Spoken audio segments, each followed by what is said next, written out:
empezar a grabar acá.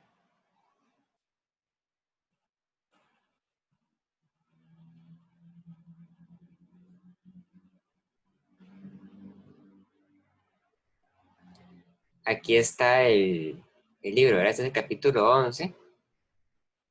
Aquí empieza la sección 11.2. Entonces me gustaría ver algunos ejemplos de la ley de la cantidad de movimiento angular, ¿verdad? Tal vez podríamos empezar con este problema, está vacilón, problema par. Dice, un péndulo cónico consiste en una plomada de masa m en movimiento en una trayectoria circular en un plano horizontal como se muestra en la figura. Determina el movimiento, el alambre de soporte, durante el movimiento, perdón, el alambre de soporte de longitud L mantiene el ángulo constante θ con la vertical. Demuestre que la magnitud de la cantidad de movimiento angular de la plomada en torno al centro de circunferencia punteada es eso que está ahí, ¿verdad? Entonces vean que es una expresión que está en términos de la masa, el largo de la cuerda y el ángulo θ, y nada más, bueno, y la gravedad, ¿verdad? Pero vean que no depende del tiempo, no depende de ningún otro parámetro que no del problema. Entonces, vamos a irnos a la pizarra. Entonces, aquí lo más importante, ¿verdad?, que hay que saber sobre el momento angular es cuál es la fórmula para calcularlo. La fórmula para calcular la cantidad de movimiento angular es la siguiente, ¿verdad? El momento angular, L,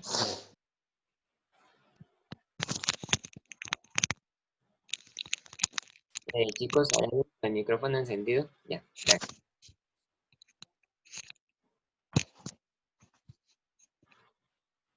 El momento angular L es igual a el momento de inercia I multiplicado por la rapidez angular. Entonces, vean que momento angular no es lo mismo que momento de inercia, ¿verdad? A pesar de que son palabras que empiezan con la palabra momento, ¿verdad? El momento de inercia es como el equivalente angular a la masa. Es decir, se refiere a la inercia. Por eso se escribe con la letra I. Mientras que el momento angular es el equivalente angular a la cantidad de movimiento P, masa por velocidad. En este caso, el momento de inercia por velocidad angular. Entonces, en este ejemplo, nosotros tenemos que del techo, ¿verdad?, cuelga un péndulo. Un péndulo es un peso, ¿verdad?, que ustedes cuelgan de una masa, de una cuerda. Digamos que es este que está aquí, ¿verdad? Es este, vamos a dibujarlos sólido. Es un péndulo, ahí está, ¿verdad? Y ese péndulo describe una trayectoria cónica, circular, ¿verdad?, alrededor del punto más bajo.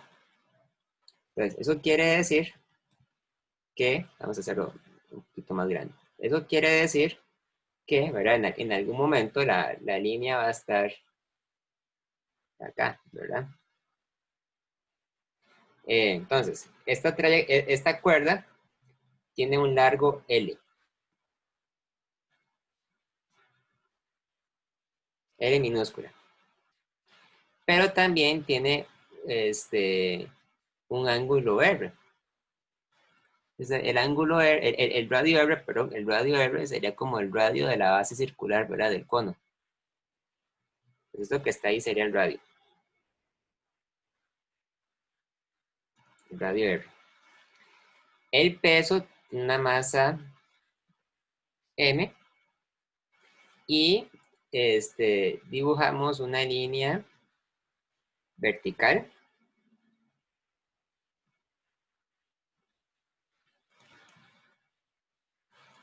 Una línea vertical.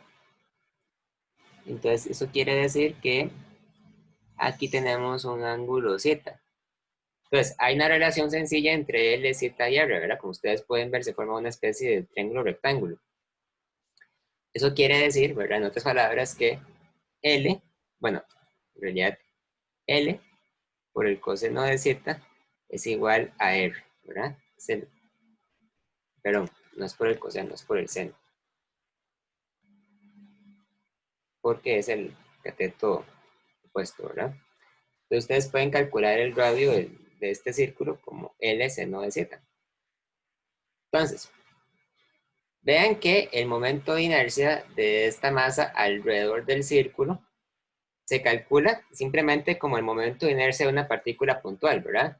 Podríamos decir que el momento de inercia es igual a la masa por R al cuadrado, o sea, por el radio de la trayectoria circular elevado al cuadrado, R cuadrado. Pero claro, R es L seno de Z, entonces esto es igual a M por L al cuadrado por el seno al cuadrado de Z. Por otro lado, nosotros podemos despejar la rapidez angular, omega, utilizando las ya conocidas ecuaciones del movimiento circular. Ustedes saben que la sumatoria de fuerzas radiales tiene que ser igual a la masa por la aceleración centrípeta. O sea, es igual a la masa por R por omega al cuadrado. Mientras que la sumatoria de fuerzas en Y es igual a 0. Entonces, para este problema tenemos que esta masa experimenta solamente dos fuerzas, ¿verdad? Por un lado, experimenta su propio peso, ¿verdad? Entonces ahí ponemos mg. Y por otro lado, experimenta la tensión del cable. Y la tensión del cable es paralela a la cuerda. Entonces ahí deberíamos poner la tensión T, ¿verdad? La tensión T. Este es un problema que involucra a recordar la materia que hemos visto hasta ahora en muchos capítulos del libro. Entonces, cuando hacemos sumatoria de fuerzas en el eje Y, tenemos que sumatoria de fuerzas en Y,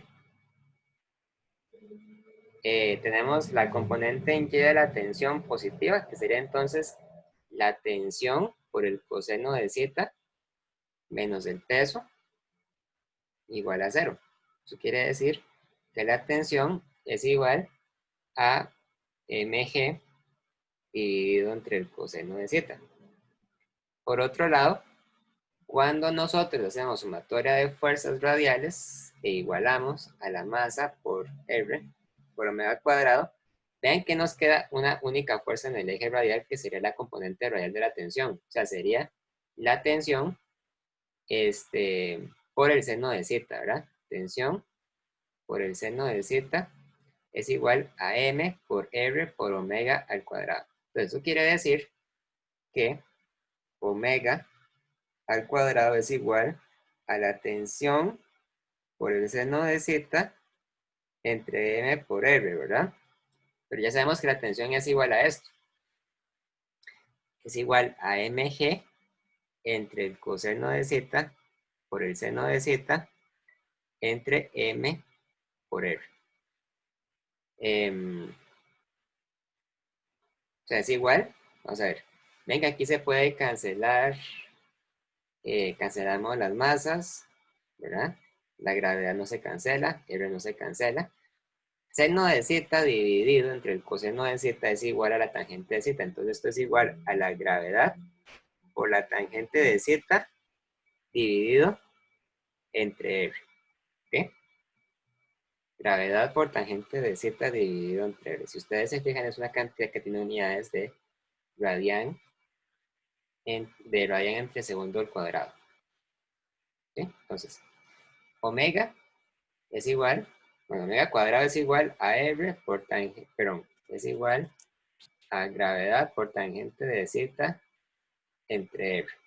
Entonces quiere decir que omega es igual a la raíz cuadrada de eso, es igual a la raíz de la gravedad por la tangente de Z entre R. Y ya dijimos que R es igual a L seno de Z. Entonces omega es igual a la gravedad, a la raíz cuadrada de la gravedad por la tangente entre L seno de Z. Y vean que tangente entre el seno, ¿verdad? es lo mismo que decir que gravedad dividido entre L, el... Ah, no, mentira, mentira. No, seno de tangente de seno entre coseno. Entonces sería G entre L, coseno de Z, ¿verdad? Sí, ahí está. Por eso, la cantidad de movimiento angular I por omega sería igual a, bueno, I era, ya dijimos que I era M por L al cuadrado por el seno de Z al cuadrado, ¿verdad?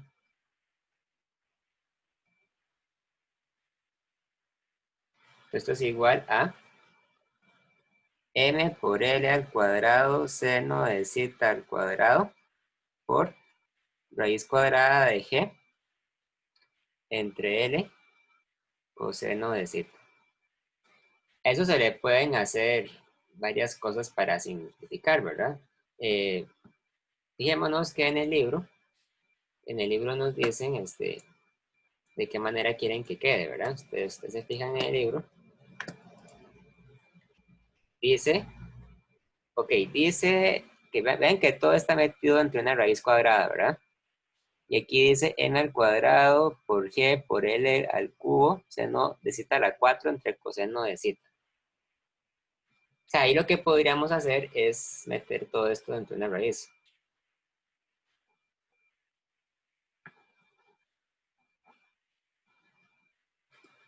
Simplemente le damos al cuadrado lo que está fuera de la raíz.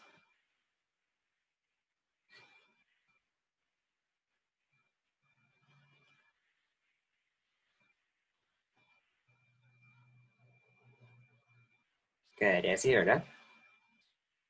Y aquí ustedes ven, ustedes dividen. Entonces, este L con un L a la 4, ¿verdad? Esto es igual a M al cuadrado, L a la 3, ¿por qué? Por el seno a la 4 entre coseno de z y todo elevado a la 1/2, ¿verdad? 1/2 es raíz cuadrada. Y ahí está. Entonces es un resultado que depende de las constantes que da el problema. ¿Hay alguna duda?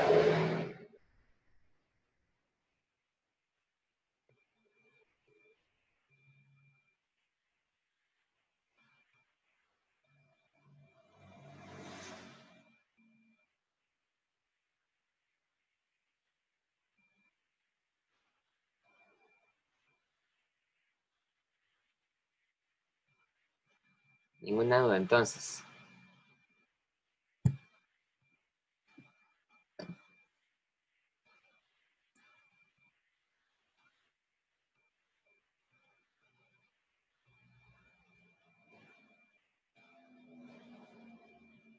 Bueno, tal vez hagamos una que es un poquito más conceptual. Vamos a al libro, ¿verdad? Ok, estamos en el capítulo 11, ¿verdad? Vean, por ejemplo, la pregunta 8. Dice, una partícula de 1.50 kilogramos se mueve en el plano XY con una velocidad de v, ven que es un vector, ¿verdad? Dice 4,20 en i menos 3,60 en j metros por segundo. Determine la cantidad de movimiento angular de la partícula respecto al origen cuando su vector de posición r es igual a 1,50 i más 2,20 en j metros. O sea, nos dan de una vez la forma explícita de el vector de velocidad y el vector de posición. El vector de posición es el vector r, ¿verdad? No, o sea, usan la letra r porque la letra r se asemeja mucho al radio, ¿verdad? Como decir el radio. Es como decir el radio de la circunferencia, ¿verdad? Entonces, para esta pregunta, o sea, esta sería muy metódica, ¿verdad? Simplemente, ustedes llegan y apuntan los datos. Ustedes le dicen que el vector de velocidad v, entonces, es igual a 4,20 en i menos 3,60 en j metros por segundo. Mientras que el vector de posición R es igual a 1,50 en I más 2,20 en J metros. ¿Ok? Entonces, lo que le piden es averiguar cuál es el vector de cantidad de movimiento angular. O sea, nos piden que encontremos cuánto es L. Recuerden que L es, por definición, igual a el vector de posición, R, producto cruz, la cantidad de movimiento P, donde P es igual al vector de masa, a la masa, perdón, a la escala de la masa multiplicada por el vector de velocidad. En este programa nos dicen que la masa es igual a 1,50 kilogramos. ¿Ok? Entonces, vean que aquí ustedes pueden decir que entonces que L es igual a R cruz P, ¿verdad? Entonces es igual a R cruz M por V. La masa es un escalar, ¿verdad? No tiene dirección, no tiene componentes. Entonces ustedes pueden perfectamente sacar la masa como si fuera una constante en este producto cruz, ¿verdad? O sea, eso sería masa multiplicada por R cruz V, ¿verdad? Esta es una de las propiedades que tiene el producto cruz, que si ustedes tienen un escalar, ustedes pueden sacar el escalar a factor común en este producto cruz. Entonces, habría que multiplicar la masa por el producto cruz de R cruz V, ¿verdad? Ahora, para sacar el producto cruz, ustedes tienen que aplicar los métodos que ustedes conocen. Si ustedes ya manejan el método del determinante, pues perfecto, lo pueden usar. Si todavía no lo manejan, entonces no hay ningún problema. Pueden hacer el producto cruz a partir de la definición, ¿verdad? Por ejemplo, habría que calcular entonces cuánto es R cruz V. R cruz V es igual a 1,50 en I menos, perdón, más 2,20 en J metros cruz 4,20 en I menos 3,60 en J metros entre segundo. Y nos acordamos, ¿verdad?, de las propiedades del producto cruz. ¿Ustedes se acuerdan que I cruz I, 0. J cruz J también es 0. I cruz J es K y J cruz I es menos K, ¿verdad? Esas eran las propiedades del producto cruz. Entonces, I cruz I, 0. I cruz J es K. Entonces, aquí en la siguiente diapositiva, entonces yo pongo R cruz V igual, bueno, 2,20 por menos 3,60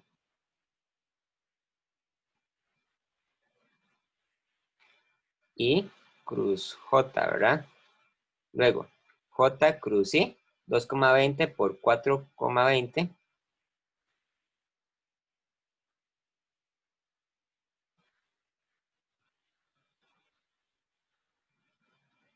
J cruz I. Y J cruz J es 0, ¿verdad? Entonces, esto que está aquí sería, bueno, 2,20 por menos 3,6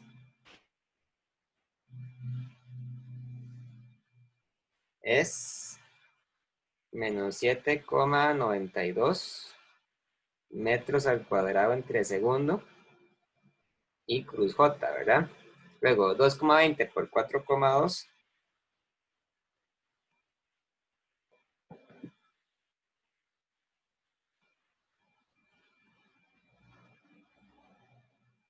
no, aquí cometí un error, perdón.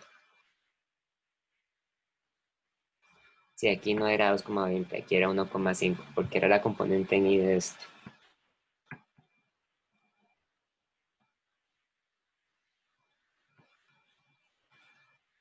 Aquí, ¿verdad? 1,5. Entonces esto se tiene que arreglar también, ¿verdad? 1,5 por menos 3,6.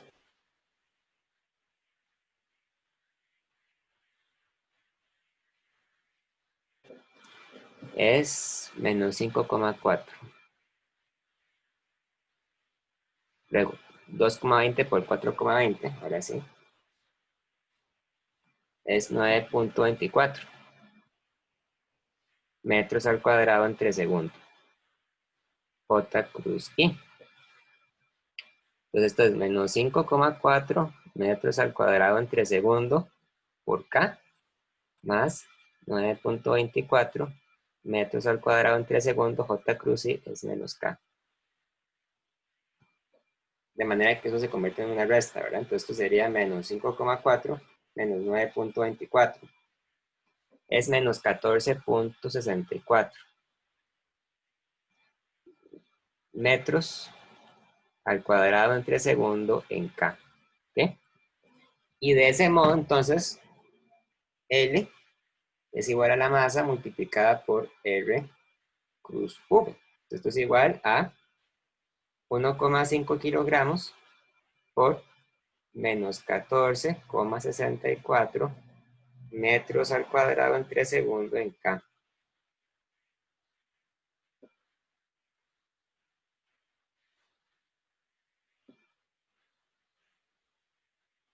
Y eso da menos 21,96 kilogramos por metro al cuadrado entre segundo en K, ¿verdad?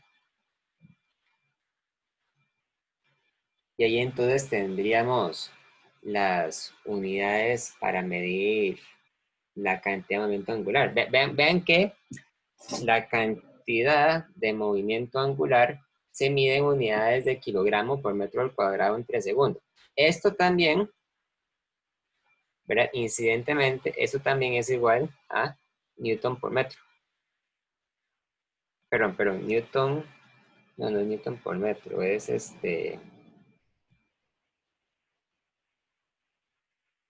no, mentira, perdón.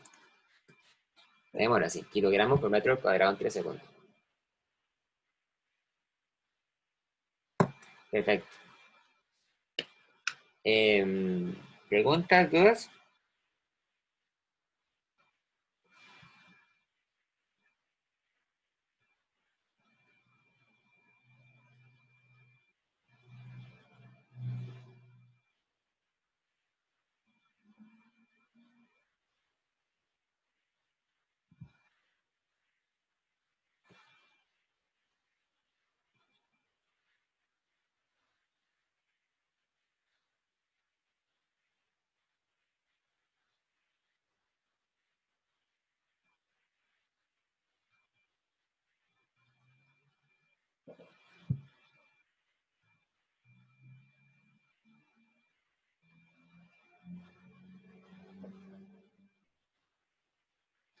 Bueno, hagamos otro problemita de estos. Tal vez del siguiente tema, que es cantidad de movimiento angular para un objeto sólido.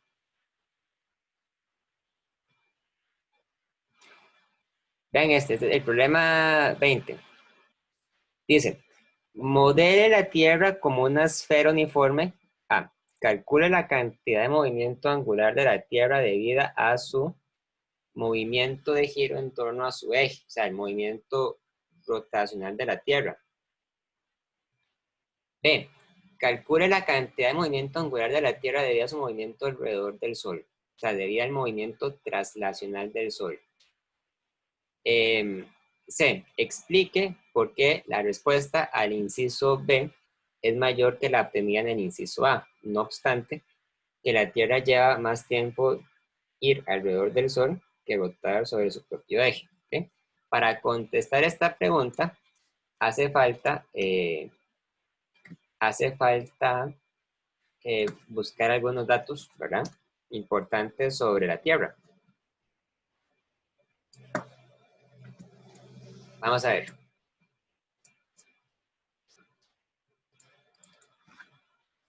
En primer lugar, busquemos cuál es la masa de la Tierra. En la parte trasera del libro viene cuáles son los datos, ¿verdad? Algunas constantes físicas importantes. Por ejemplo, la masa de la Tierra, pongámosla como mt, es igual a 5.97 por 10 a la 24 kilogramos. También busquemos cuál es el radio de la Tierra y cuál es el radio de la órbita terrestre, ¿verdad? Ustedes saben que la órbita de la Tierra es una elipse, pero para muchos problemas se puede aproximar a como si fuera un círculo. Entonces, el radio de la Tierra es de 6.371 kilómetros. O sea, es 6,37 por 10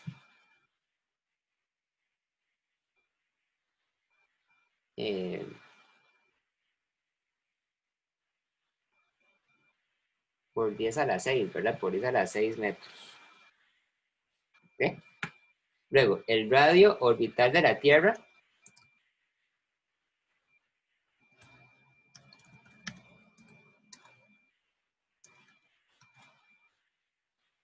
de la Tierra cuando se mide en metros, ¿verdad? Es aproximadamente igual, o sea, el radio orbital es 1,5 por 10 a la 9 metros.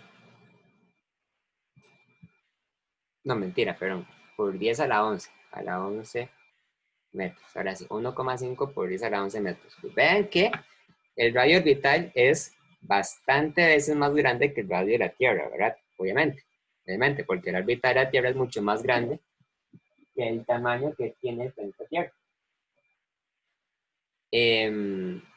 Y además nos dicen, supongo que la Tierra se comporta como una esfera sólida. Pues vamos a buscar cuál es el momento de inercia de una esfera sólida. Para una esfera sólida, el momento de inercia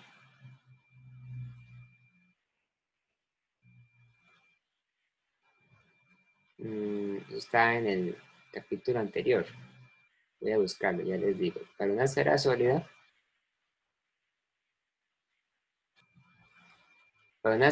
el momento de inercia era 2/5 de m por r al cuadrado. ¿Okay?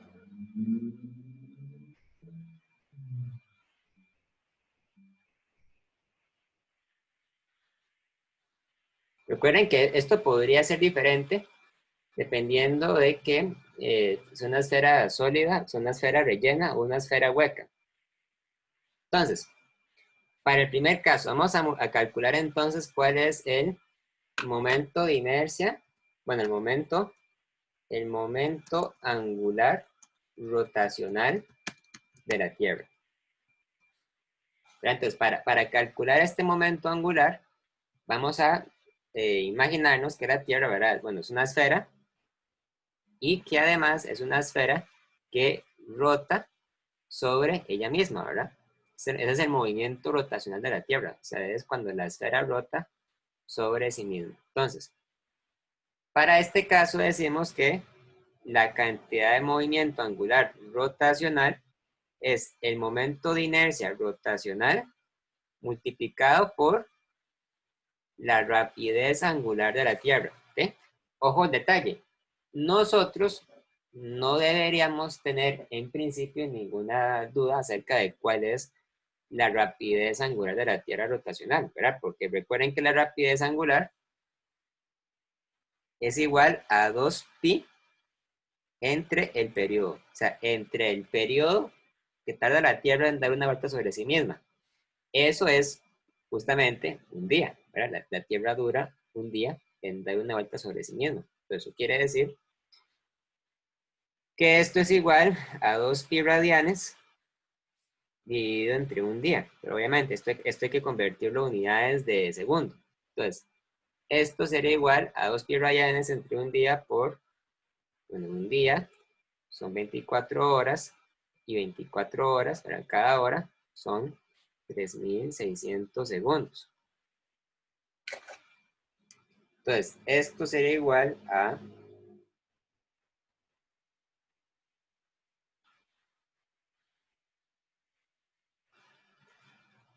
7.27 por 10 a la menos 5, ¿verdad? Radianes por segundo.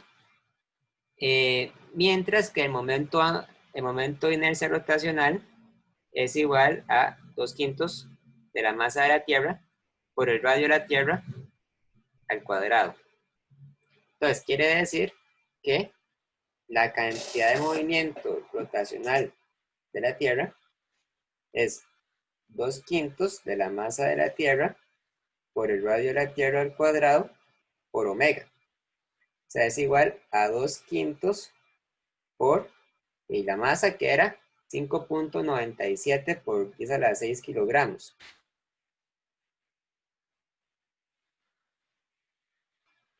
Por el radio de la Tierra al cuadrado, que es 6.37. Perdón, la masa de la Tierra no es por 10 a la 6, es por 10 a la 24.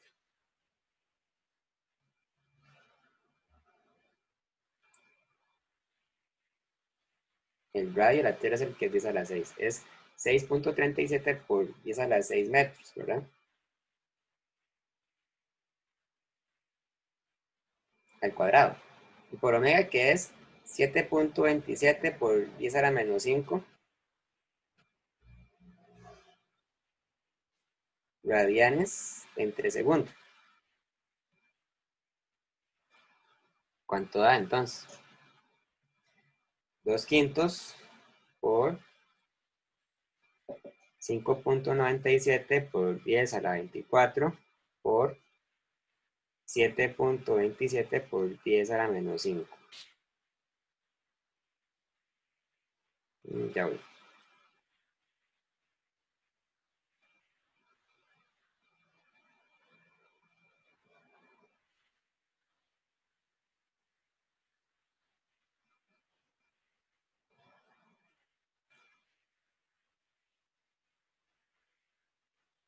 Ok, esto es igual a 7.04 por 10 a la 33 kilogramos por metro al cuadrado entre segundo.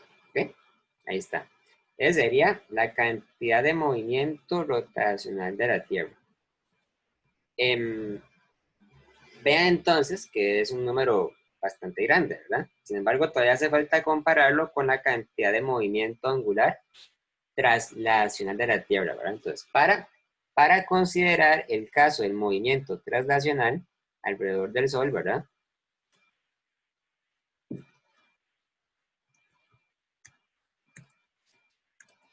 Nos imaginamos entonces que tenemos el modelo que ustedes conocen, ¿verdad? Del sistema solar. El Sol está acá, ¿verdad? La Tierra es una esfera más pequeñita de color azul y como tal le da la vuelta alrededor del Sol, ¿verdad? Entonces sigue una órbita casi circular, ¿verdad? Podríamos decir. En realidad no es un círculo, es una elipse, pero no importa, digamos que se asemeja mucho a un círculo. Entonces, esta órbita tiene su radio, ¿verdad?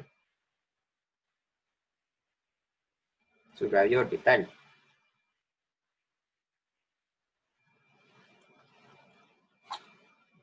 Radio orbital, ¿verdad? Vamos a decir, radio orbital, ¿ok?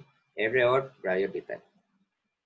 Entonces, vean que para calcular el movimiento traslacional de la Tierra alrededor del Sol, hace falta entonces utilizar un momento de inercia diferente, ¿verdad? Pues para este caso, decimos que la cantidad de movimiento angular traslacional es igual al momento de inercia traslacional multiplicado por la rapidez angular traslacional. ¿Okay? En primer lugar, la cantidad de movimiento, perdón, el momento de inercia traslacional y ¿verdad? Se calcula muy fácil. Simplemente es igual a la masa de la Tierra multiplicado por el radio orbital de la Tierra al cuadrado, ¿verdad? ¿Por qué?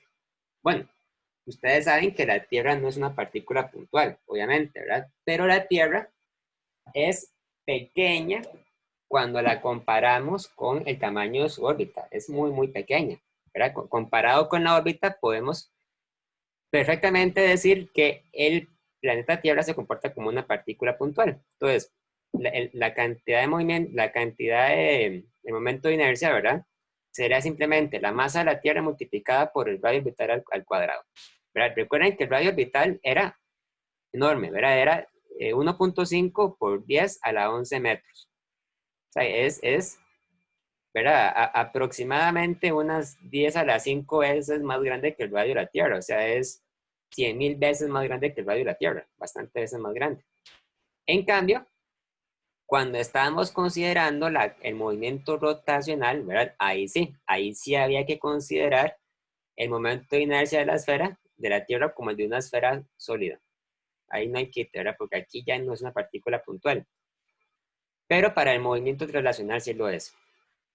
Por otro lado, la rapidez angular translacional es también diferente a la de la Tierra, porque habría que dividir entonces 2 pi radianes entre el periodo translacional de la Tierra, ¿verdad? Obviamente, el periodo translacional de la Tierra es justamente un año, ¿verdad? Entonces, habría que convertir esto a radianes por segundo. Un año es aproximadamente igual a 365 días, ¿verdad? Y cada día tiene 24 horas, cada hora tiene 3.600 segundos.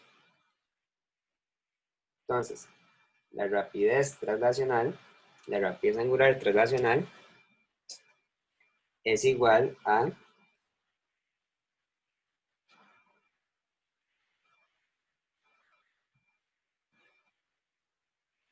1.99, o sea, casi 2, ¿verdad? 1.99 por 10 a la menos 7 radianes por segundo, ¿sí? Ven que esta rapidez angular es más pequeña que la rapidez rotacional. De hecho, es mucho más pequeña, es casi que una centésima parte, ¿verdad? Menos de una centésima parte. Claro, es pequeña porque a la Tierra le tarda todo un año dar una vuelta alrededor del Sol. Entonces, la cantidad de movimiento translacional es la masa de la Tierra por el radio orbital de la Tierra al cuadrado por omega translacional. Entonces, esto es igual a, bueno, la masa de la Tierra era 5.97 por 10 a la 24 kilogramos, ¿verdad? 5.97 por 10 a la 24 kilogramos. El radio orbital de la Tierra era 1,5 por 10 a la 11 metros al cuadrado. Y la rapidez angular es 1,99 por 10 a la menos 7 radianes entre segundo.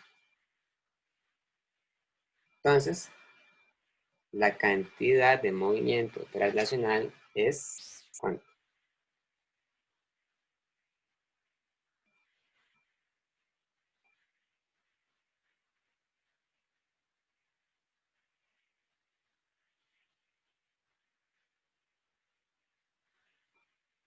Es 2,67 por 10 a la 40 kilogramos por metro al cuadrado entre segundo. O sea, 10 a la 40 es mucho más grande que 10 a la 33, ¿verdad? Entonces esto es mucho, mucho más grande que la cantidad de movimiento angular rotacional. Y hay una razón muy sencilla, ¿verdad? Vean que ambas cantidades, ya sea la cantidad de movimiento translacional o la cantidad de movimiento rotacional, dependen del radio al cuadrado. Claro, en el caso del movimiento rotacional es el radio de la Tierra al cuadrado, que aunque es un número grande, ¿verdad? Es muy pequeño comparado con el radio orbital de la Tierra. Y por lo tanto la diferencia es tan significativa, ¿verdad? Eso a pesar de la diferencia que hay en los periodos. Es más importante la diferencia en los radios. Entonces, la cantidad de movimiento translacional de la Tierra es un número mayor, ¿verdad? Es significativamente mayor y es una cantidad tan grande que cuando la escribimos en unidades del sí, pues no tenemos otra opción más que representarla en notación científica.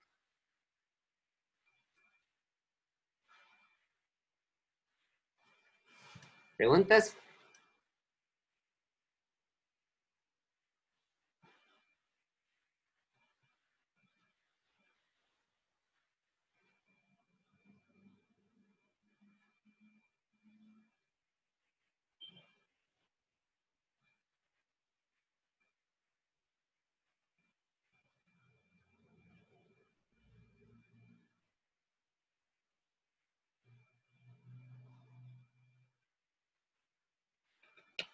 ¿Preguntas? ¿Dudas?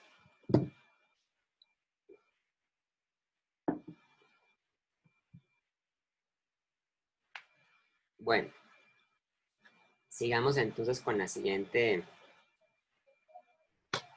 problema que quiero ver.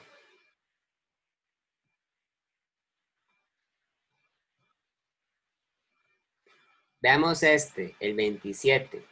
Dice, un bloque de madera de masa M que descansa sobre una superficie horizontal sin fricción, como una mesa, ¿verdad? Está unido a una barra rígida de longitud L y masa despreciable. La barra se articula en el otro extremo. Una bala de masa M que viaja paralela a la superficie horizontal y perpendicular a la barra con rapidez V, golpea el bloque y queda incrustada en él. A. ¿Cuál es la cantidad de movimiento angular del sistema, bala bloque, respecto a un eje vertical a través del pivote? B. ¿Qué fracción de la energía cinética original se convierte en energía cinética interna del sistema durante la colisión? Entonces,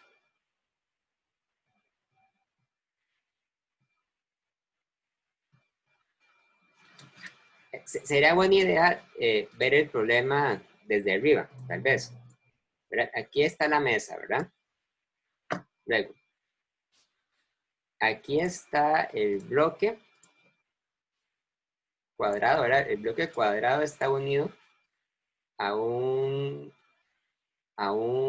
cuerda o una vara rígida, ¿verdad? Y viene una bala desde esta dirección.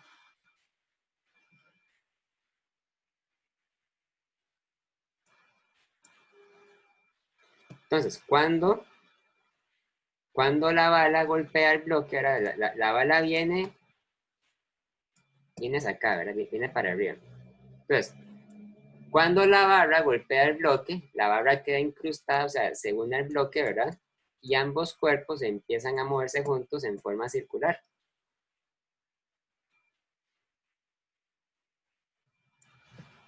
O sea, describe una trayectoria circular, ¿verdad? Con el centro en el punto donde se encuentra el pivote. E incluso sabemos que tiene que tener un radio que sea igual a la longitud de la cuerda, ¿verdad? O sea, el radio tendría que ser igual al largo de la cuerda o al largo de la barra.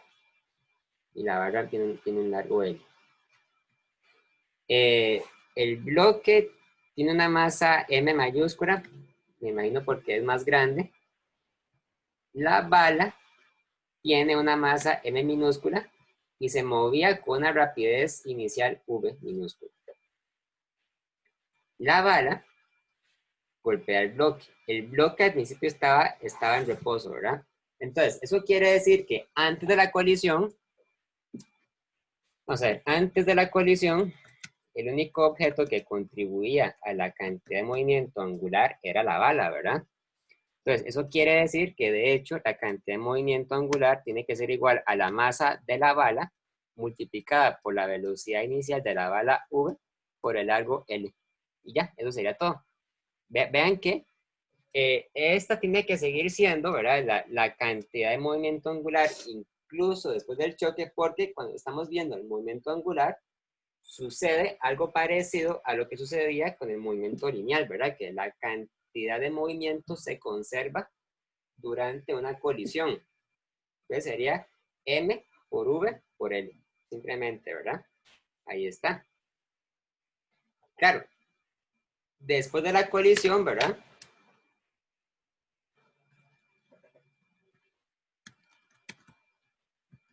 L sigue siendo eso. Pero también es igual a la suma de las masas de los bloques multiplicada por la velocidad final de los bloques multiplicada por el radio de la circunferencia. ¿Por qué? Porque después de la colisión se mueven juntos. Es como si fuera un choque completamente inelástico, ¿verdad? Entonces, eso quiere decir que nosotros podemos calcular cuál es la velocidad final de los bloques.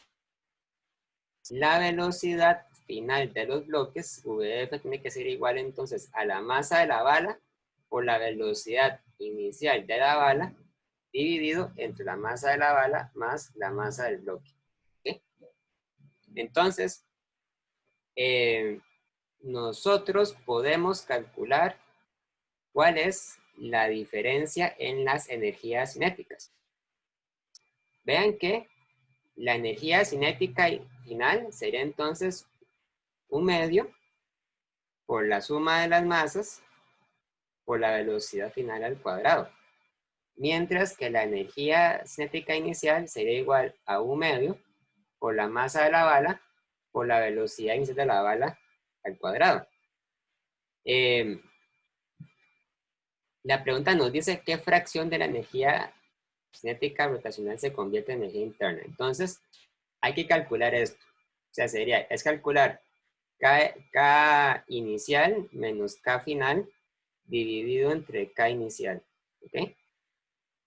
Vean que V final depende de estos datos, ¿verdad? Entonces, K final sería igual a un medio por la suma de las masas por la masa de la bala por la velocidad de la bala entre la suma de las masas al cuadrado. Y esto es igual a la masa de la bala al cuadrado por la velocidad de la bala al cuadrado entre 2 por la suma de las masas.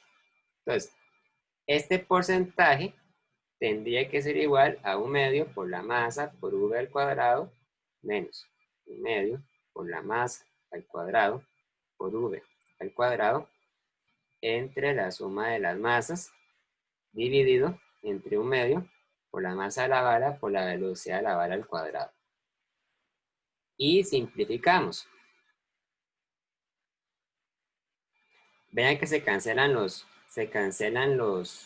un medios, ¿verdad? Se cancelan los un medios, se cancelan los v's al cuadrado. También podría cancelar una masa m minúscula, ¿verdad? Entonces, de ese modo, lo que queda es 1 menos m entre la suma de las masas entre 1. Y esto es m mayúscula más m minúscula entre m menos m minúscula entre la suma de las masas.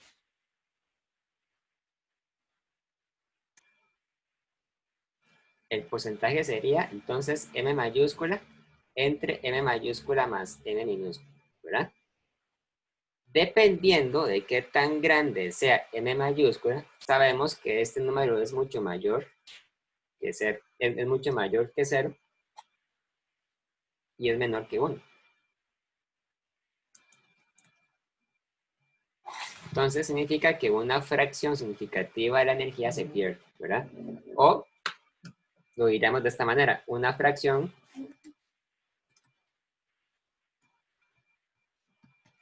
significativa de la energía cinética se convierte en energía interna. Cuando nosotros hablamos de energía interna, ¿verdad? Generalmente lo que queremos decir es que se convierte en calor. O sea, se convierte en una forma de la energía que no se puede utilizar para el movimiento.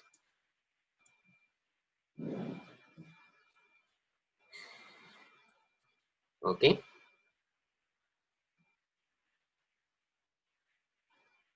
Bien, ¿preguntas, dudas?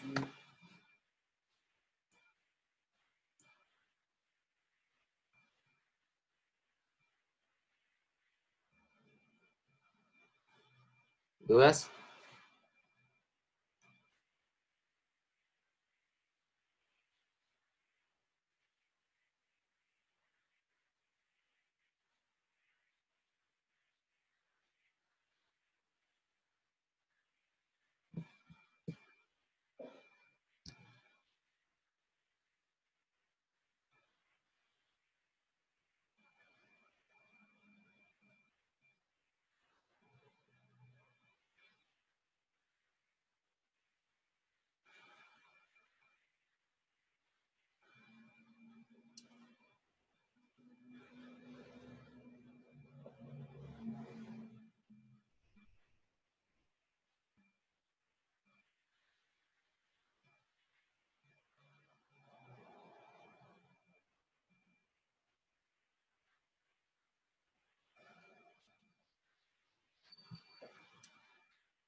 Bueno, un problema parecido es el problema 29. Dice, un tapón de barro pegajoso con masa m y velocidad v se dispara a un cilindro sólido de masa m mayúscula y radio r mayúscula. El cilindro inicialmente está en reposo y se monta sobre un eje horizontal fijo que corre a través de su centro de masa. La línea de movimiento del proyectil es perpendicular al eje y a una distancia d menor a r mayúscula desde su centro. Encuentre la rapidez angular del sistema justo antes de que el barro golpee y se pegue a la superficie del cilindro. En este proceso, ¿se conserva la energía mecánica del sistema barro-cilindro? Explique su respuesta. En este proceso se conserva la cantidad de movimiento del sistema barro-cilindro. Explique su respuesta.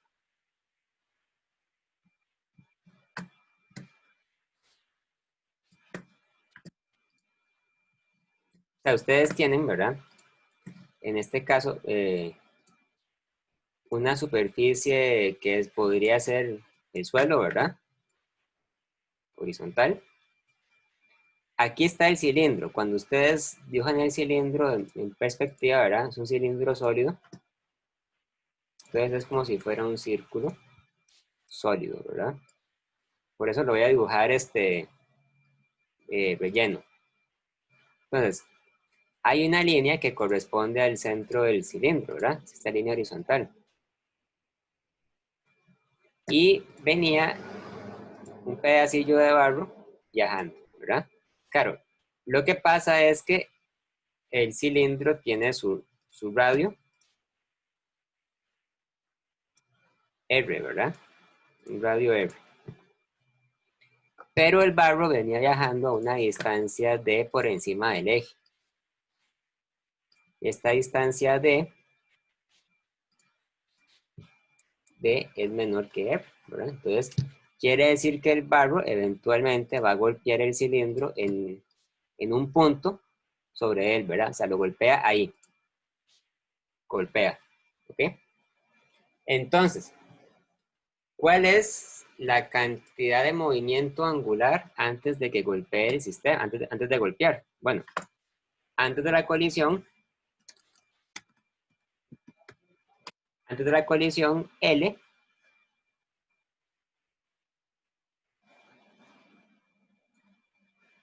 podríamos decir que es simplemente, ok, bueno, y M minúscula la masa del barro y M mayúscula la masa del cilindro, entonces L es M por V por D, ¿verdad? El barro venía a una velocidad V, viajando. Antes el cilindro estaba en reposo, entonces al estar en reposo no contribuye a la cantidad de movimiento angular. Después de la colisión, la cantidad de movimiento angular se conserva. Eso es muy importante, ¿verdad? Es la ley de la conservación de la cantidad de movimiento angular en colisiones. Entonces quiere decir que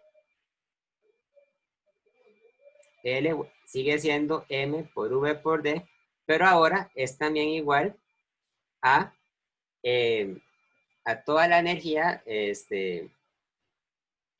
a toda la cantidad de movimiento angular de todo el sistema. Entonces sería, primero, m por d por v final, donde v final, donde v final será la velocidad final del barro junto al cilindro, ¿verdad? Vamos a ver si lo decimos de esa forma o cambiamos la expresión.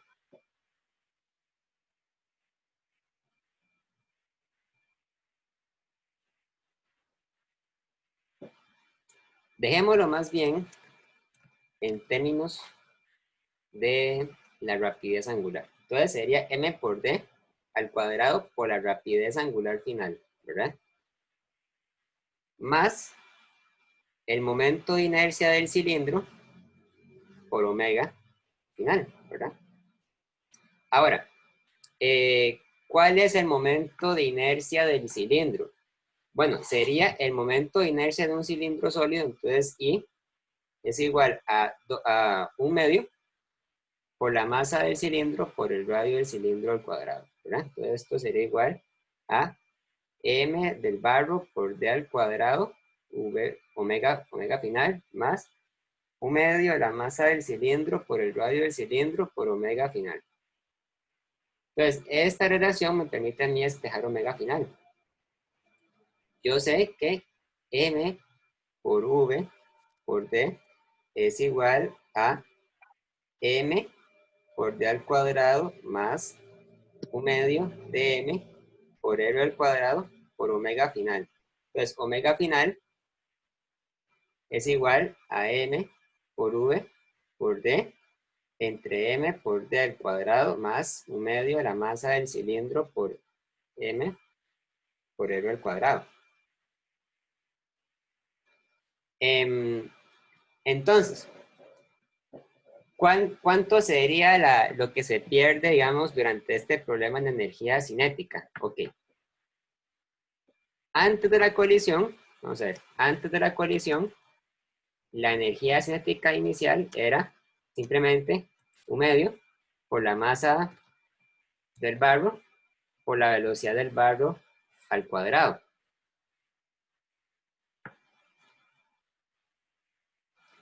Pero después de la colisión,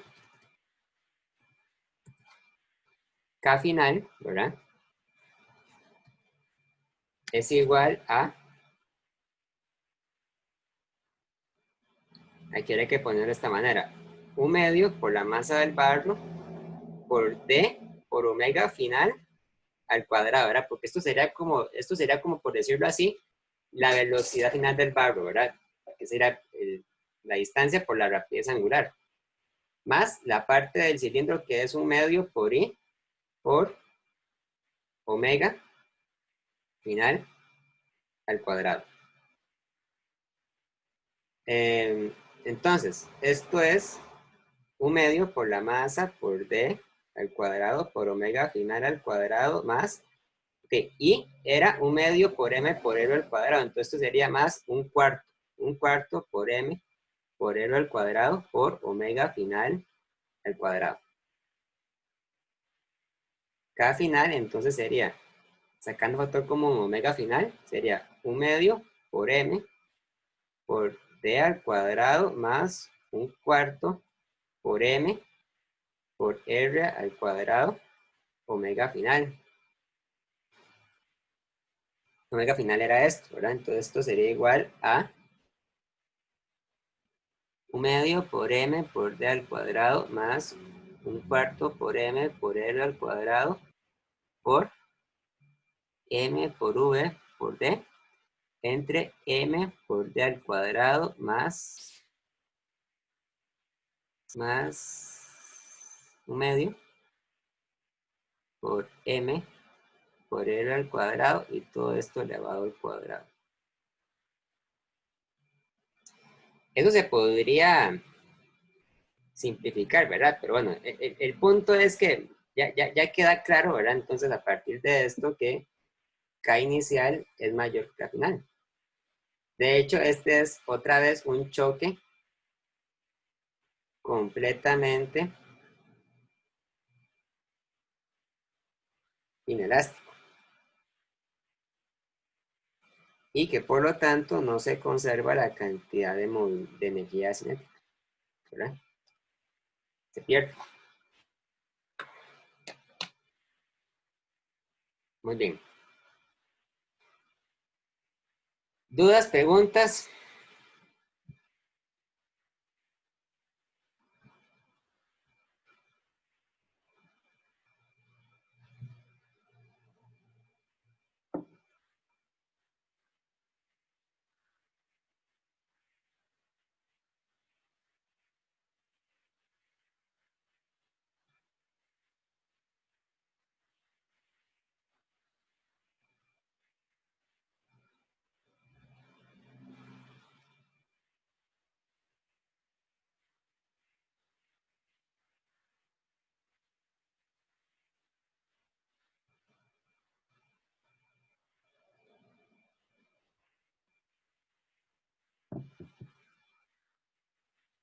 ¿Preguntas?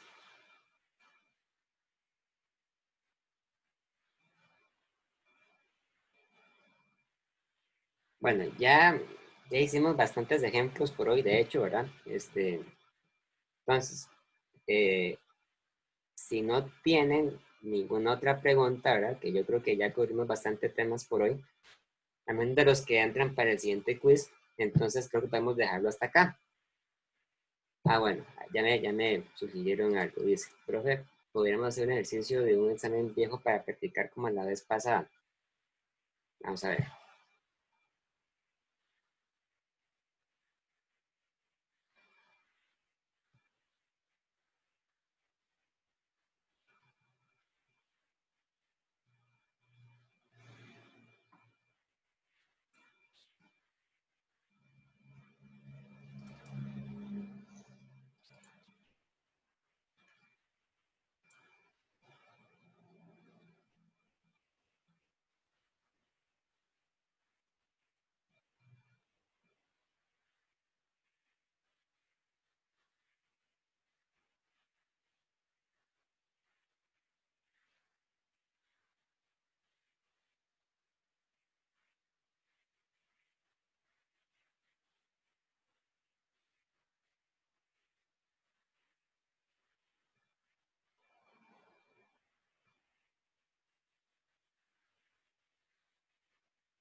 Vamos a ver.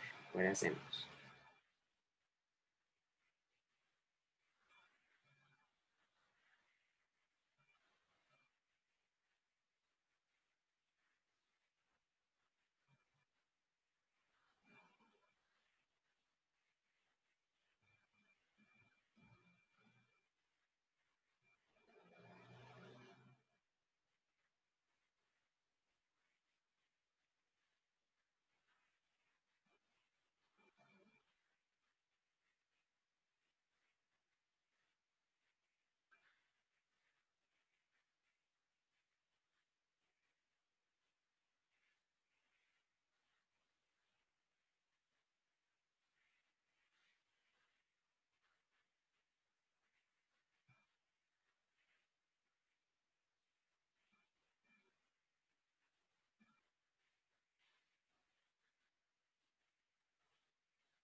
Vean esta pregunta, dice.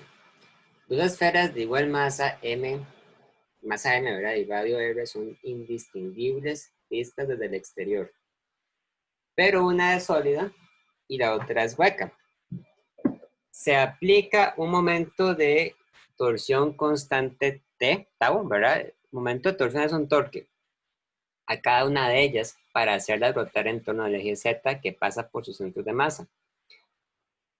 Determine cuál esfera gira más rápido, justifique su respuesta. Entonces, hay una esfera, vamos a ver, hay una esfera sólida y otra que es hueca, ¿verdad?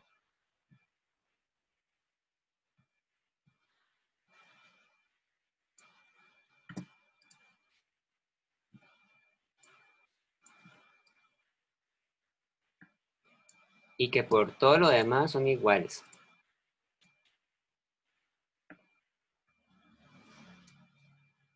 Entonces, ambas esferas, ¿verdad? Giran en torno a sus ejes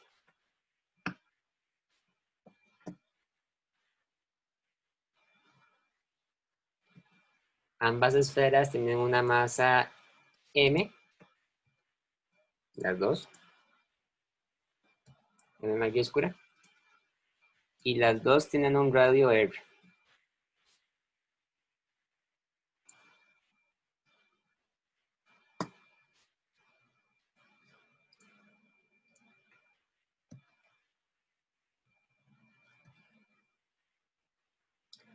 Ok, entonces, vamos a ver.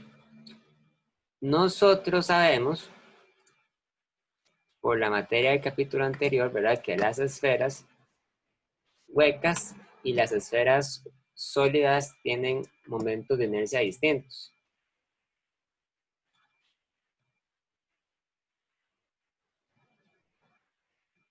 El capítulo 10 tenía eso.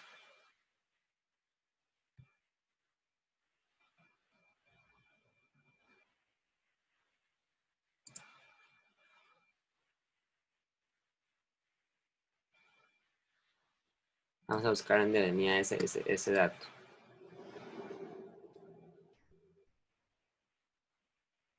Aquí está, ¿verdad? Entonces, ven, la esfera sólida tiene un momento de inercia de 2/5 de m por r al cuadrado.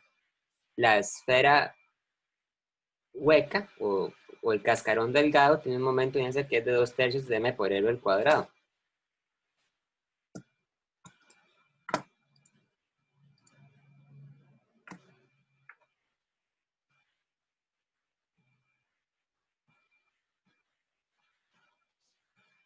Entonces,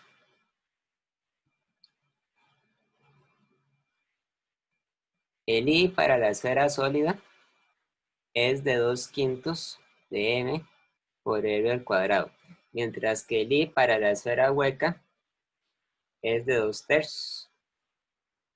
Entonces, si m y r son iguales, eso quiere decir que el I de la esfera sólida es menor al I de la esfera hueca, ¿verdad?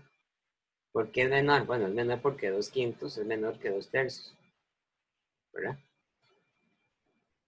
Por otro lado, sabemos que el torque es igual al momento de inercia por alfa, ¿verdad? Entonces, alfa como vector. Entonces, esto lo que quiere decir es que el torque de la esfera sólida es igual al torque de la esfera hueca.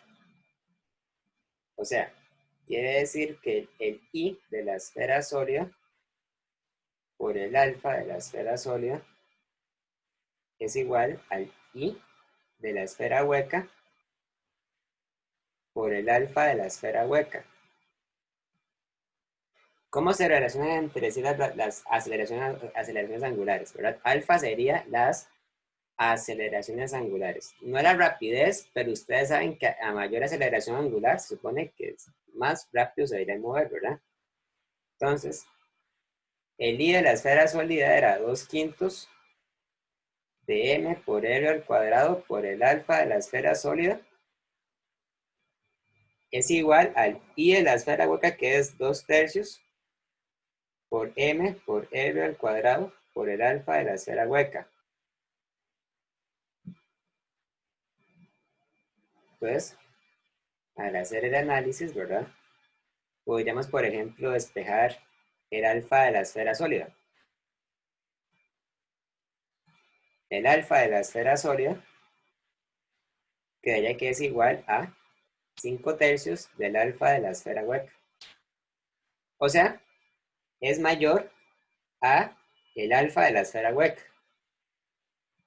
Porque 5/3 es aproximadamente igual a 1,67, ¿verdad?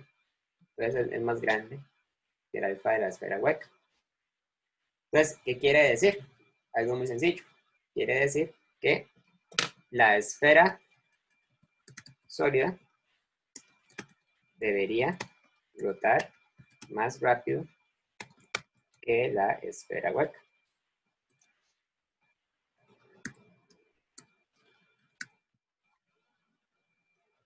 ¿Cuántas veces más rápido? Bueno, podríamos decir 1,67 veces más rápido.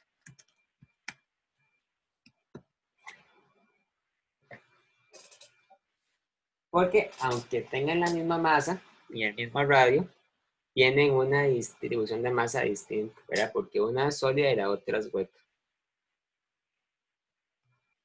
Ok, ¿preguntas, dudas? Profe, ahí yo tengo una consultilla.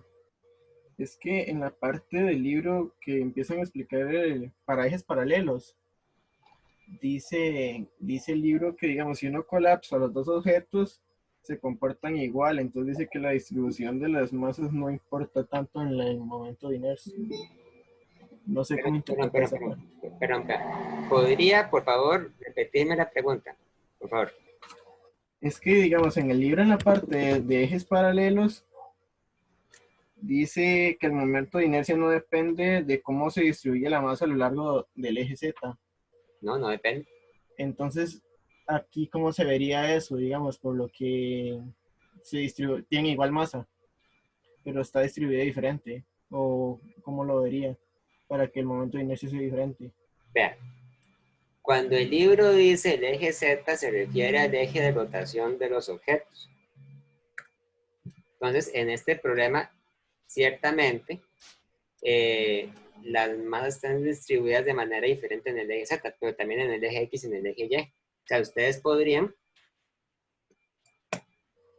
decir que aquí está el eje, o sea, este sería el eje X y este el eje Y. Y aquí también, ¿verdad? El eje X y el eje Y.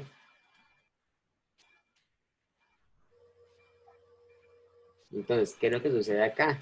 Es muy sencillo, ¿verdad? O sea, vean que en el caso de la esfera hueca, toda la masa está distribuida en la superficie de la esfera, ¿verdad? O sea, la masa se encuentra exactamente en la superficie, nada más. No hay masa adentro de la esfera. Entonces, está distribuida de manera diferente en el eje X y en el eje Y. En el caso de la esfera sólida, hay masas por todas partes, ¿verdad? Hay masa en el centro, hay masa en la superficie, hay masa en el interior, ¿verdad? También cambia en el eje Z, pero la diferencia no se debe al eje Z, se debe más bien al eje X y al eje Y, que son los ejes que son perpendiculares, ¿verdad? Al eje Z, donde el eje Z es justamente el eje del movimiento. Eso quiere decir el libro.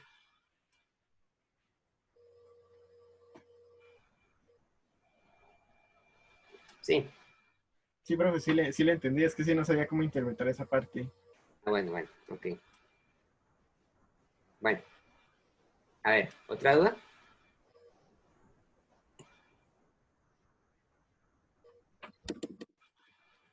¿Alguien más? ¿Otra pregunta? ¿Otra duda?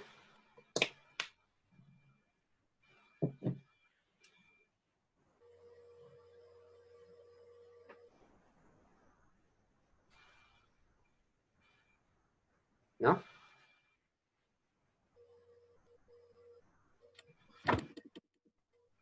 Profe, ¿no hay algún otro ejemplillo, tal vez? Para hacer algo, no sé. Bueno, vamos a ver. Sugiérame usted un ejemplo para hacer entonces. Ah, Algo que usted crea que está interesante. de un momento. Entonces,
Ay, voy a sugerir uno, tal vez. Hagamos esto.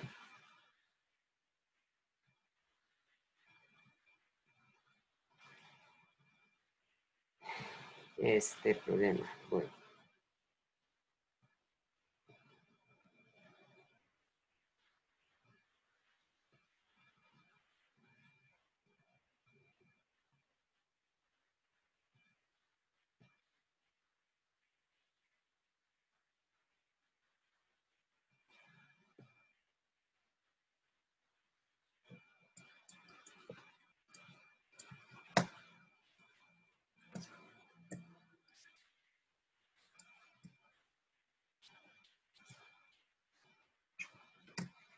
Ya voy, perdón, es que tengo un problema con el programa.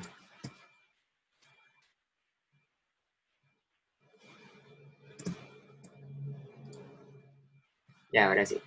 El problema 15 dice, una bola que tiene una masa m está amarrada en el extremo de un asta que está conectada al lado de un alto edificio en el punto P, como lo muestra la figura 11-15, ¿verdad? Entonces es un asta, una varilla, ¿verdad? Que tiene un ángulo de con horizontal, y hay una masa m colocada en el extremo superior derecho.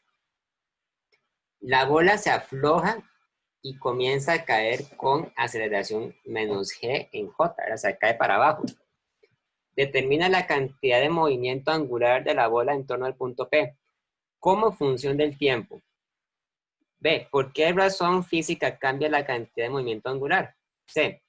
¿Cuál es la rapidez de cambio de la cantidad de movimiento angular de la bola respecto al punto P? Es un problema que tal vez pueda ser interesante. Vamos a ver.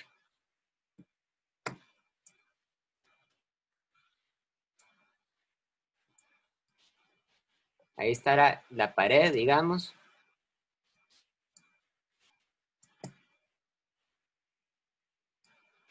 Ahí está el asta, ¿verdad? Esto que está aquí sería el eje X.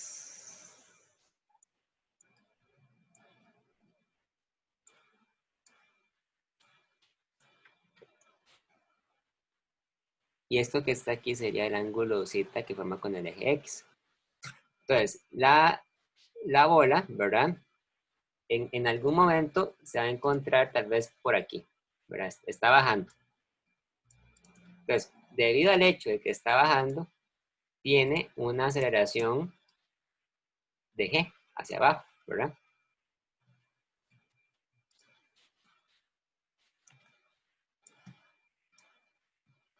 También sabemos que el asta tiene una longitud L. Entonces, ¿cómo se calcula la cantidad de movimiento angular de la bola con respecto a este punto que es el punto P? El punto P está aquí. Entonces, ¿cómo se calcula? Bueno, ustedes saben que L, la L se puede confundir con la L del asta. Voy a cambiar esto. Voy a poner esto como L minúscula.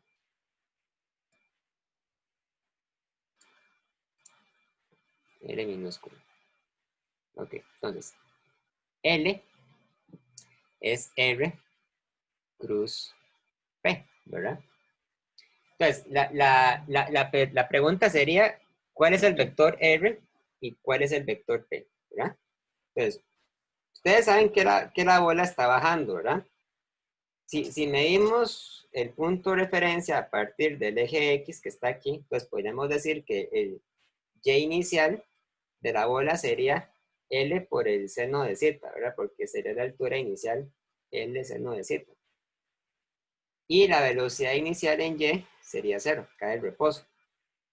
Entonces, eso quiere decir que el Y, como una función del tiempo, es igual al Y inicial menos un medio de gravedad por tiempo al cuadrado. O sea, sería L seno de Z menos un medio por la gravedad por el tiempo al cuadrado, según las ecuaciones de cinemática que conocemos. Eventualmente, la bola va a bajar, incluso por debajo del eje X, entonces esto va a ser negativo. Mientras que la posición de la bola en X siempre es L por el coseno de zeta, ¿verdad? Porque la bola no se está moviendo en el eje X, sino que se encuentra siempre a una distancia constante L cos de zeta. Entonces, dado el caso, ¿verdad? Podríamos decir que el vector R de posición sería igual a L cos de zeta en I más L seno de zeta menos 1/2 por gravedad por tiempo al cuadrado en J, ¿verdad? Ahí está, ese sería el F. Luego, ¿qué pasa con el vector de velocidad? Bueno, ustedes saben que P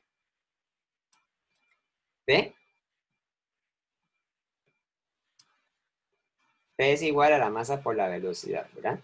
La velocidad en X siempre es cero. Eso no hay ninguna duda porque la bola no está moviéndose en el eje X.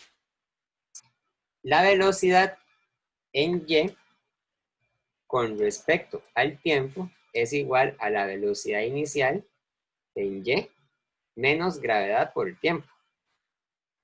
Claro, la velocidad inicial en Y es cero. Entonces, esto es igual a menos gravedad por tiempo. Entonces, el vector de velocidad es simplemente menos gravedad por tiempo en J. ¿Okay? Entonces, L sería R cruz P, ¿verdad? Esto sería R cruz masa por velocidad. Sacamos la masa y nos queda que es R cruz V. O sea, es la masa por R, que R era L cos de zeta en I, más L seno de zeta menos 1/2 gravedad por tiempo al cuadrado en J. Cruz V, o sea, cruz menos gravedad por tiempo en J. Entonces, hacemos este producto cruz. J cruz I y J cruz J, ¿verdad? I cruz J es K. J cruz J es 0. Entonces esto es igual a la masa por L cos de zeta por menos gravedad por tiempo y cruz J. Esto sería igual a M menos M por L por el coseno de zeta por gravedad por tiempo en K. Esa sería la cantidad de movimiento angular de la bola. En la pregunta dice, ¿por qué razón física cambia la cantidad de movimiento angular? Bueno, cambia porque vean que depende del tiempo, ¿verdad? ¿Y por qué cambia? Bueno, porque la velocidad de la bola es una cantidad que cambia, está acelerando, ¿verdad? Cuando un cuerpo está en caída libre, acelera con la gravedad. Esa sería la explicación, ¿verdad? Simplemente sería eso. ¿Cuál es la rapidez de cambio de la cantidad de movimiento angular de la bola respecto al punto P? Fácil, eso es simplemente que averigüe cuánto es la derivada de L con respecto al tiempo. Que sería entonces menos M por L por el coseno de zeta por G en K. Derivamos el tiempo. Y además que queda es constante. Esa es la derivada. Esa es la rapidez de cambio de la cantidad de movimiento angular.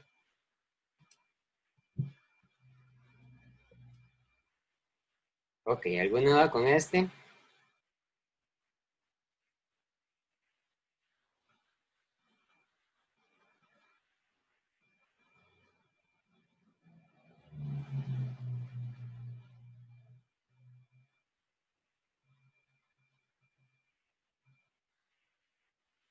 Vamos a ver el otro. Entonces,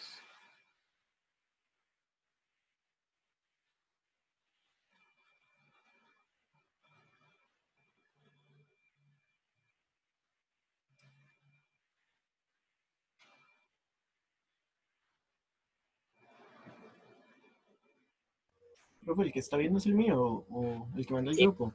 ¿Qué es el Está suyo? en la, sí, sí, está en la décima.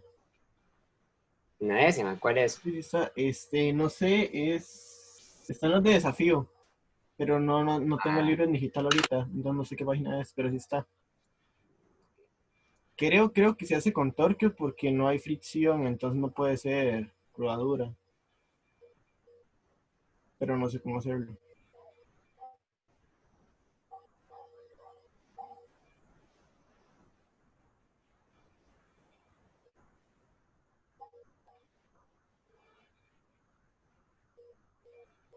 no, no está. Por lo menos en la décima edición no está. Este debe ser de una edición anterior.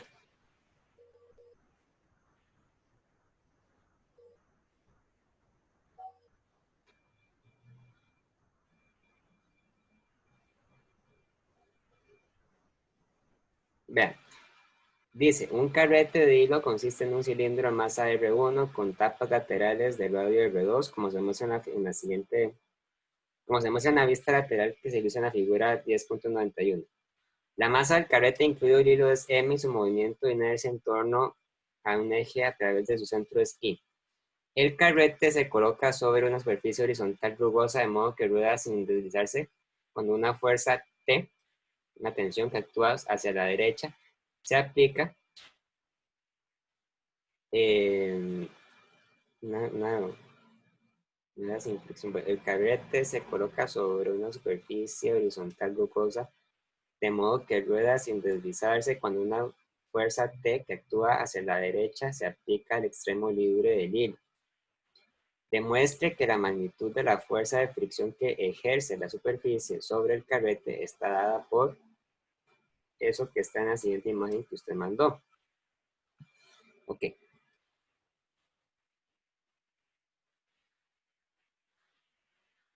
vamos a ver. Aquí está el suelo.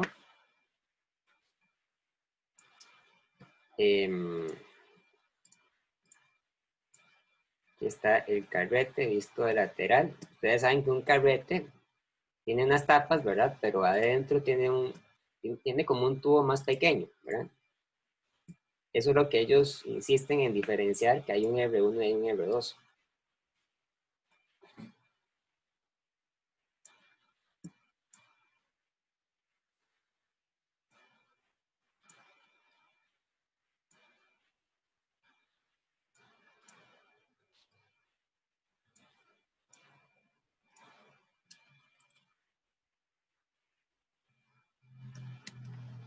Y hay un torque, hay una fuerza de tensión T, que jala para allá.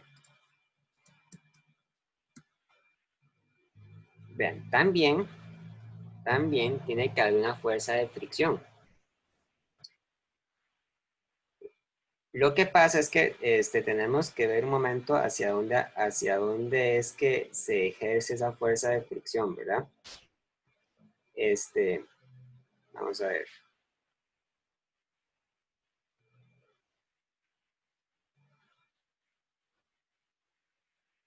Ustedes jalan la cuerda, el carrete va a empezar a girar.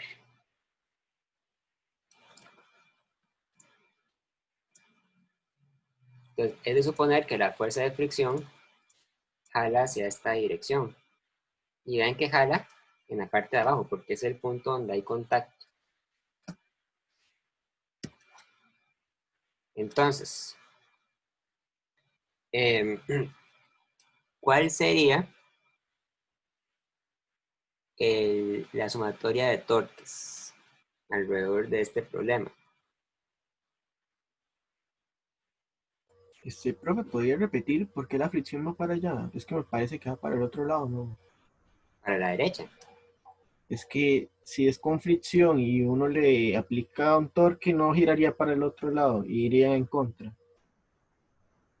Es que no sé. Vean, si usted jala la cuerda en la dirección de T, ¿verdad? Lo que va a pasar es que el cilindro va a empezar a girar. ¿Hacia dónde va a girar? Va a girar hacia esta dirección, ¿verdad? Entonces, por aquí, el por esta parte, o sea, por la parte donde está haciendo contacto, el cilindro con el suelo está girando hacia la derecha, ¿verdad? Se está moviendo para la derecha. Pues la fuerza de fricción tiene que empujar hacia el sentido opuesto, empuja para la izquierda. Es por eso. Ya. Se cancela, más o menos. No necesariamente se cancela, pero sí apunta en el sentido opuesto. Entonces, cuando ustedes hacen sumatoria de torques, tiene que el torque de la tensión menos el torque de la fricción será igual al momento de inercia por la aceleración angular. El torque de la tensión sería la tensión multiplicada por el radio R2. Y el torque de la fricción sería la fricción multiplicada por el radio R1. Esto sería igual a I por alfa. ¿Okay? Porque la sumatoria de torques es igual al momento de inercia por la aceleración angular. Ahora, lo que estoy viendo es cómo demuestro lo que sigue. Porque dicen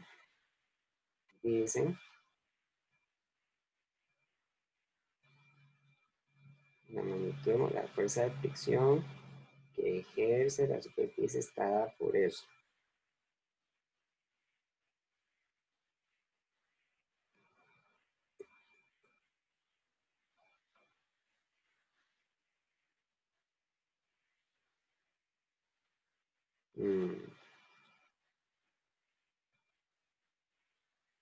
Ah, claro, claro. También sabemos que hacemos sumatoria de fuerza en X, tenemos que la tensión menos la fricción es igual a la masa por la aceleración lineal, ¿verdad? Y como está rodando, ¿verdad? Como está rodando, sabemos que la aceleración es igual al radio del cilindro, o sea, a R1 multiplicado por alfa.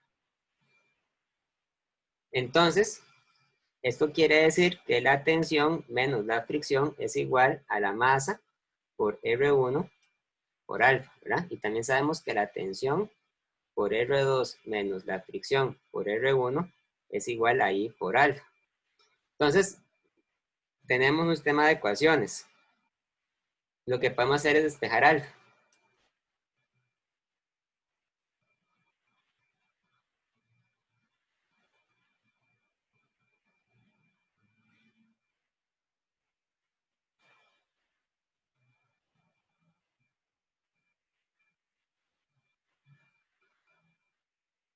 Alfa sería igual a la tensión menos la fricción entre MR1 y también sería igual a la tensión por R2 menos la fricción por R1 entre I.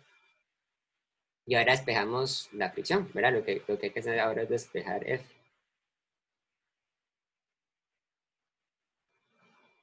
Nada más déjenme revisar que haya planteado las ecuaciones bien. Porque el torque, ocupamos que el torque de la tensión sea positivo, ¿verdad? R cruz F y el torque de la fricción sea negativo. Sí, ahí está bien, así está bien. Entonces, vamos a ver. Voy a mandar este a multiplicar y este a multiplicar. Entonces me queda que la tensión por I menos la fricción por I es igual a la tensión por M por R1 por R2 menos la fricción por M por R1 al cuadrado. Voy a mandar este al lado izquierdo y mando este al lado derecho. Entonces me queda que la fricción por M por R1 al cuadrado menos la fricción por I es igual a la tensión por M por R1 por R2 menos la tensión por I. Y ya saco factor común, me queda entonces que la fricción es igual a la tensión por M por R1 por R2 menos I entre M por R1 al cuadrado menos I. Y eso vamos a ver si es lo mismo que venía en el problema. Ah, hay una diferencia. Hay una diferencia. Vamos a ver cuál es la diferencia. ¿Por qué es diferente?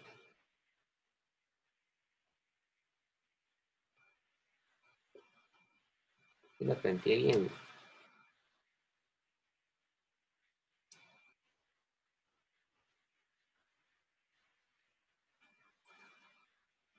A lo mejor en algún lado olvidé poner un menos. Vamos a ver.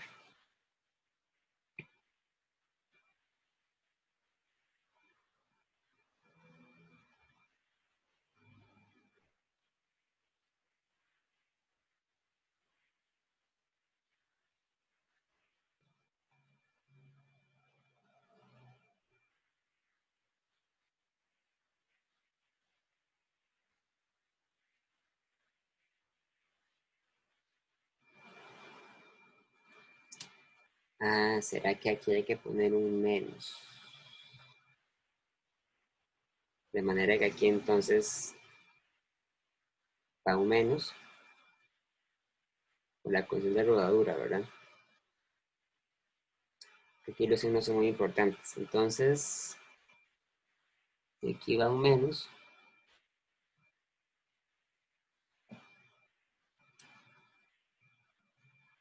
Aquí va un menos, aquí va un más. Aquí va un menos y aquí va un más. Y entonces significa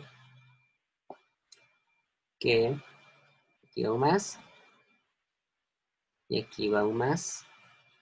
Aquí va un más y aquí va un más. Creo que ya con eso está bien. Sí, porque para rodar, claro, para rodar, ¿verdad?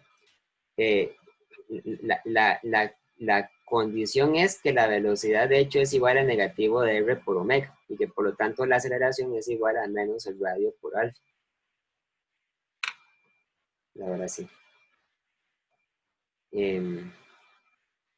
La respuesta coincide.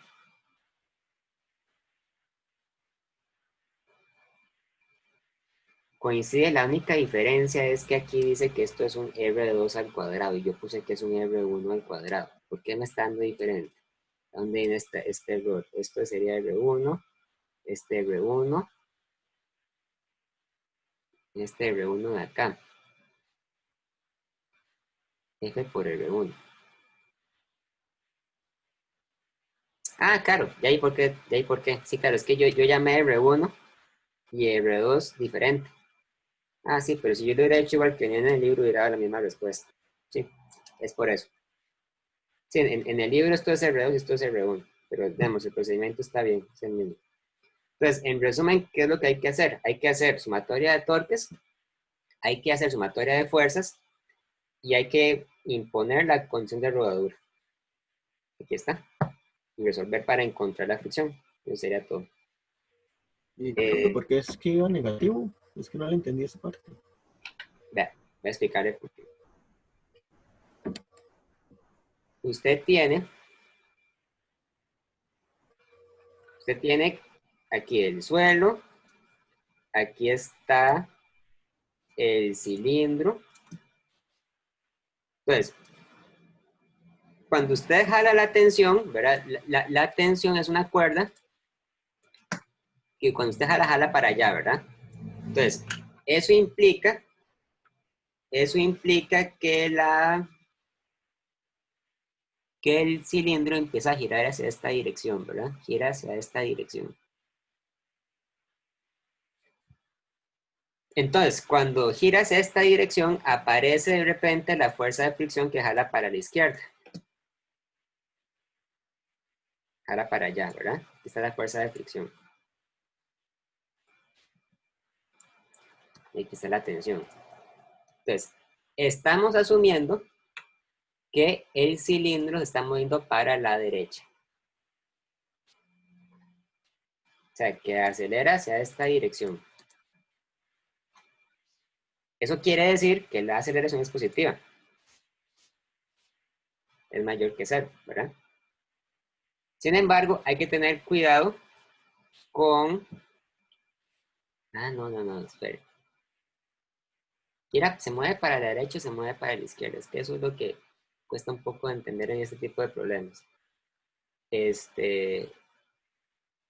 Más bien, sí, más bien, vean, voy a explicarle por qué. Más bien se está moviendo para la izquierda. Es parecido a cuando usted agarra un yoyo.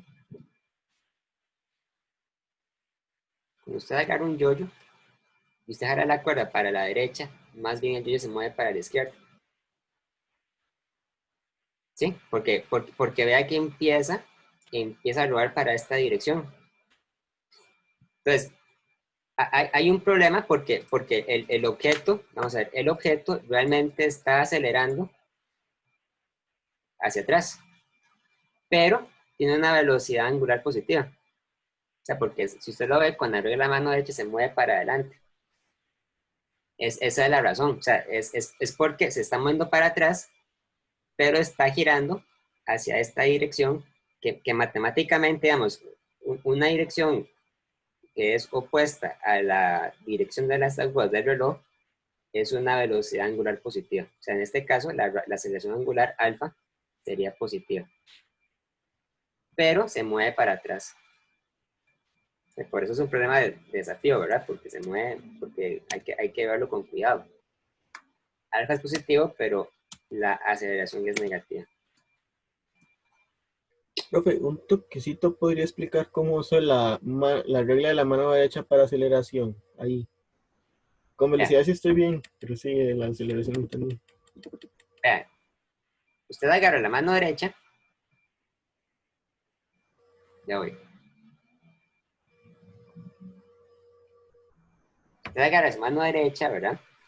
Saca el pulgar para afuera y hace así. O sea, gira sus 4 dedos en la misma dirección en la que está dando vuelta la rueda.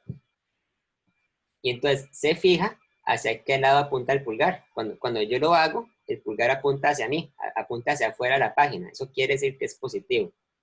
Si la rueda estuviera girando hacia el otro lado, si girara en el mismo sentido que las agujas del reloj, entonces se tendría que hacer así, tendría que girar así, ¿verdad? Tendría que girar los 4 dedos así. Entonces, el pulgar apunta hacia adentro de la página. Entonces da negativo. Es por eso. Ok, profe, gracias. Ok. Bueno, chicos, entonces dejemos la clase hasta acá. Nos vemos el jueves. Cualquier duda me escriben, ¿de acuerdo?